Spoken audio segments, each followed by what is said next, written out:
Sandra. Hi, Daniel. Sophia Hi. Soda with the Nerds of Color. Huge fan of both of you, and thank you so much for taking the time to speak with me today. Thanks for having Oh, us. thank you.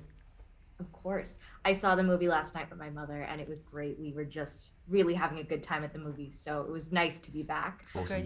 But one of my favorite moments was this great dialogue from Alan about how Loretta has created these books that people love and enjoy. And that spoke to me personally as a film and TV lover.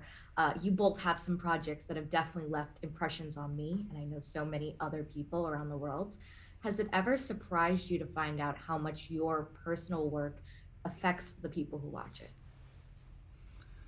Well, I think if I could speak just you would have to have known how effective your work and your stories were. I mean, I don't know if you were able to take it in. Not at the time, but later, yeah. Yeah? Yeah, definitely. I mean, I think it's I've got a friend who is paralyzed, and he has, whenever he's having like a big operation and he has to be on his back for like weeks afterwards, he plays the Lord of the Rings films on the ceiling. He just like a director's cut, like 12 hours gone, you know. And I think that a lot of films and some things that I've done that, have that place for other people, and it is a remarkable thing. Like, it's something you don't get jaded or bored of hearing it. Like, when you've had that sort of effect on someone's life, it's really lovely, yeah. Yeah. I think you're being very self-effacing as well. I'm sure your films as well have provided immense succor for people. Yes. After lunch. That's all you get, people.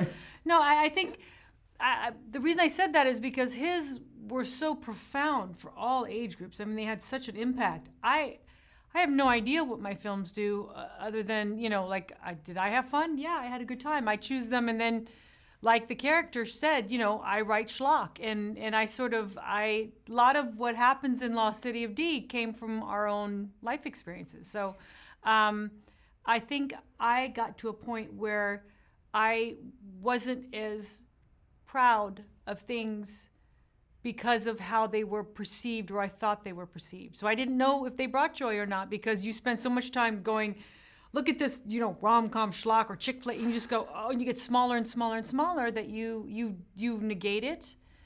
But I don't negate it anymore. I didn't cherish it the way that I should have, because I thought it wasn't cherishable, but I have a very different opinion of it now, very different.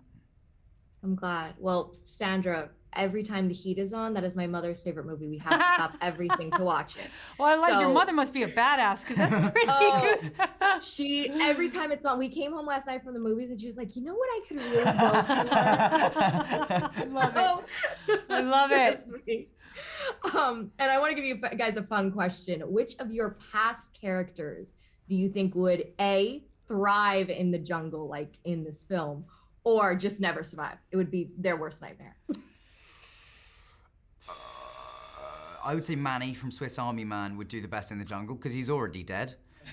So he can't, nothing can happen to him, and he's very, very useful on a journey. Perfect.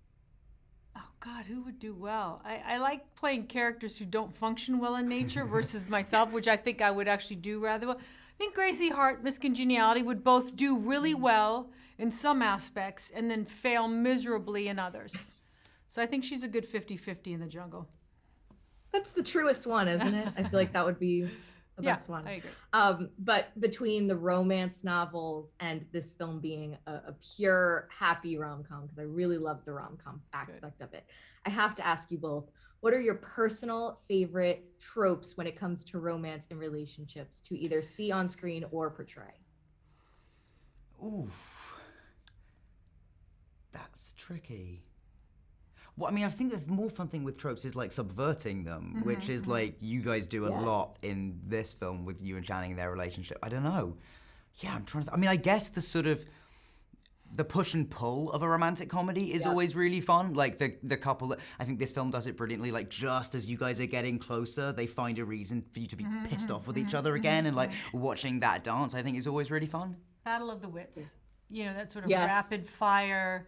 They used to do it all the time, but that requires writers and actors who are comfortable in that sort of machine gun one-upping each other. I love that. I love when the wit is the sexiest organ. You know, like where that is the thing that you're just like, oh, I just can't outdo you, and that's the foreplay. Yeah, it happened. It makes you think of It Happened One Night. Oh my God. Yeah, them in that, like, yeah. So good, yeah. So good. Yeah. Yeah, definitely. And I imagine with a film like this, especially, you know, when you're reading the words on the page and when you're filming it, it is so different than seeing it on the big screen. I mean, I'm sure filming it was so much fun, but some of these scenes are just really came out incredible. So I'm curious, when you first watched it, or before you first watched it, which were you most excited to see come to life on screen, and what really, you know, stood out to you? I was excited to talk to a penis. Not because of what I was talking to or whom I was speaking with, but because the learning the dialogue, that page of just trying to figure out where her head goes next. You know, like trying to figure that out. I was so looking forward to that, and then the ad libs that came after that from the directors. But I love the idea of seeing if I could pull it off and be very grounded about it. That to me was, you know, it wasn't pleasurable for Channing, who had to stand there for hours while I was having a monologue. But to see if I could pull it off I was excited about that. And I'm not in a lot of the movies, so I was like really excited to watch the rest of the movie. I was like, you know, that's a really that's the fun thing about like not being the lead in something, is you get to see the movie and like experience it along with them. So like I was most excited to see like all the like Channing and Sandra scenes kind of just one-on-one together, and they lived up to it. At the end of the day, this film, despite being so funny and entertaining and really just a good time, has some great messages in there, which I personally always love. So instead of asking you both what's your craziest, you know, adventure you've ever been on, I'm gonna say, what's the adventure that you went on that taught you something, either personal or about life?